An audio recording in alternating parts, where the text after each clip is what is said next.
rumours about a secret daughter, an imposter pretending to be a famous activist, ridiculous pranks within the family. These are just a few of the craziest hoaxes in the history of the British royal family. In 1995, Queen Elizabeth II got into an embarrassing situation with a Canadian radio station.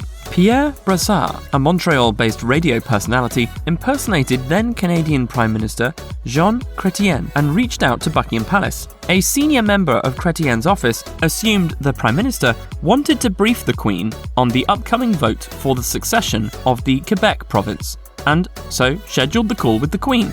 However, she ended up speaking to Brassard. The call lasted 17 minutes, and the Queen confirmed that in her speech, she would address unity in Canada. They also spoke about personal topics, like the royal family's plans for Halloween. Once the news aired that the call was a farce, the palace was obviously irritated, but Brassard said the Queen came across as quite likeable.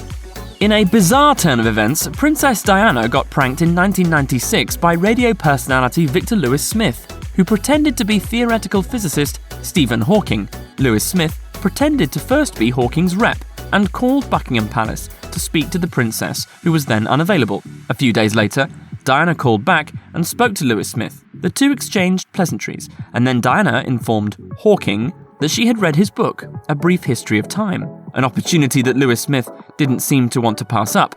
He asked her a deliberately impossible question about physicists, to which Diana replied, "Yes, I entirely agree with that," though she then quietly let out an expletive, understandably upset with her unpreparedness. They then moved to an even more uncomfortable exchange about Diana's alleged affair with English rugby player Will Carling. The fake Hawking asked about Will's, and Diana responded, "Oh, he's doing very well at Eton," thinking he was talking about Prince William. Hawking corrected her assumption, though, clarifying that he meant Carling. Lewis Smith finally released the full 18-minute conversation in 2015. Prince Harry also fell for a hoax phone call. Russians Vladimir Kuznetsov and Alexei Stolyarov, known as Vovin and Lexus, managed to get Harry on the phone when he was staying in Canada. The two pranksters called his landline both on New Year's Eve and on January the 22nd, 2020, pretending to be Greta Thunberg and her dad, Svante Thunberg. Harry got remarkably candid on the calls and spoke about the challenges his wife was facing with the media and excused their use of private jets, explaining it was the only way to ensure their security. He admitted that he vastly preferred their life in Canada to working as senior royals. Harry also criticised then-President Donald Trump, claiming he has blood on his hands in light of his views on climate change. Harry also praised Greta and said that thanks to her activism, she was able to, quote, reach into his soul and get him to feel. I don't mind saying this to you guys. I think the mere fact that Donald Trump is pushing the coal industry so big in America, he has blood on his hands. Of course, Harry wasn't speaking to Greta, so the situation was slightly embarrassing when revealed. Former Palace Press Secretary Dickie Arbiter used it as a moment to emphasise the potential dangers of the Sussexes' move away from the royal family. Prank calls aren't the only hoax the royal family falls for. In some cases, they are also the victims of art fraud. On one occasion, Prince Charles inadvertently hung counterfeit paintings at Dumfries House in Scotland, a home restored as part of his Prince's Foundation. Controversial character James Stunt loaned Charles 3 paintings allegedly by Monet, Picasso, and Dali to display at Dumfries. Collectively, the paintings were insured for their estimated value at $134 million. However, these particular paintings were actually made by art forger Tony Tetreault, who claimed he painted the replicas for Stunt for fun. Unfortunately, Charles was unaware of this joke, and he displayed the replicas in Dumfries as if they were the real masterpieces. There's an ongoing tale about a mysterious daughter belonging to Prince Charles and Princess Diana, who was born before Prince William. While it seems like a tall tale, the rumour has received considerable traction. Apparently, in 1980, prior to Diana's wedding to Charles, Queen Elizabeth II instructed Diana to have a gynecological exam to ensure that she could conceive a child. Allegedly, some of Diana's eggs were extracted, and when combined with Charles's sperm, they created successful embryos. Once successful, fertility was confirmed, the embryos were supposed to be destroyed, though one of the doctors allegedly took one and implanted it in his own wife. His wife gave birth to a daughter named Sarah.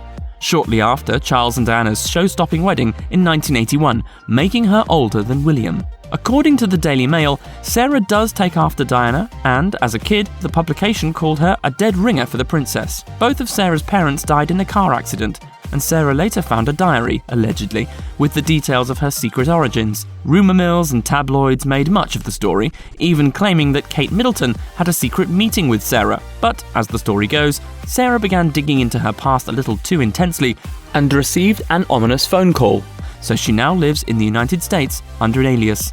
Prince Charles and Princess Diana aren't the only ones with rumours of a secret child. An Australian man by the name of Simon Durante Day has come forward claiming to be the son of Charles and Camilla Parker Bowles. The link gets interesting when it was discovered that Winifred and Ernest Bolden, his adoptive grandparents, were employed by Queen Elizabeth II and Prince Philip. They worked in the royal household as a cook and a gardener. Durante Day claimed that Winifred agreed to have her daughter take the baby. Durante Day said that his grandmother told him plainly that he was the son of Charles and Camilla.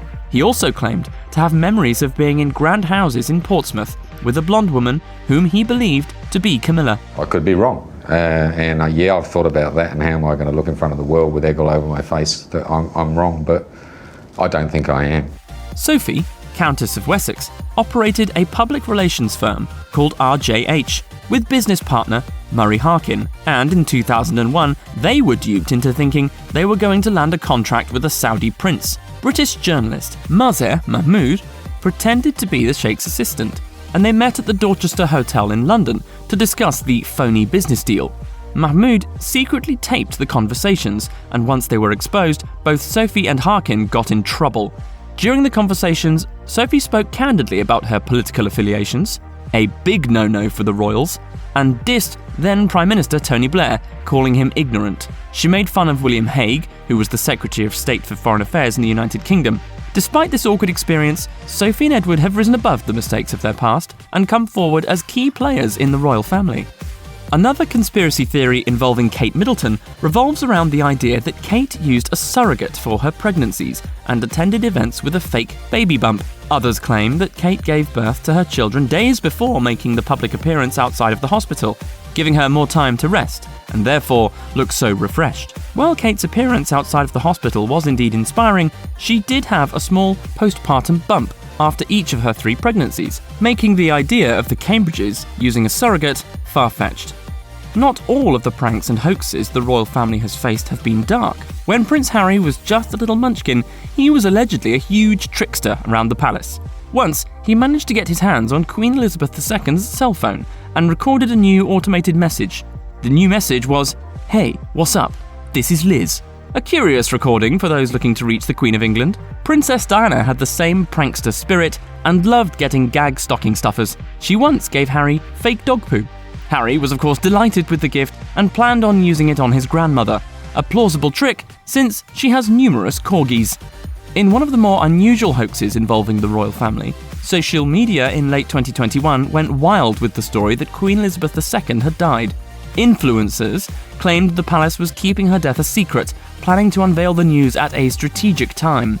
The phenomenon happened again in February 2022 when an Instagram account posted a statement that the Queen had died. The Queen had previously tested positive for COVID-19, but as the BBC reported, she was well enough to continue with light duties from home. Well, the Queen is battling a case of COVID, but this story is fiction. By far the worst hoax to ever happen to the royal family occurred when Kate Middleton was pregnant with her first child, Prince George. She was staying at the King Edward VII Hospital in 2012 for acute morning sickness, when Australian DJs Mel Gregg and Michael Christian called the hospital. Gregg pretended to be Queen Elizabeth II on the line, and nurse Jacinta Saldana took the call and transferred it to another nurse who spoke to Gregg about Kate's symptoms, thinking she was speaking with the Queen. 3 days later, Saldana committed suicide. The experience was deeply humiliating to Saldana. Her husband, Ben Barbosa, told The Telegraph that Saldana took her own life because of the guilt and humiliation she felt about the call. For her part, DJ Gregg attended the court hearings in London and addressed the nurse's family, saying, according to the BBC, "This tragedy is always going to stay with me as a constant reminder." The radio station with which she was affiliated made a donation to Saldana's family, and Gregg later said that others shouldn't be involved in pranks. Quote, The joke should always be on us, the DJs. If you or anyone you know is having suicidal thoughts, please call the National Suicide Prevention Lifeline at 1-800-273-TALK 8255.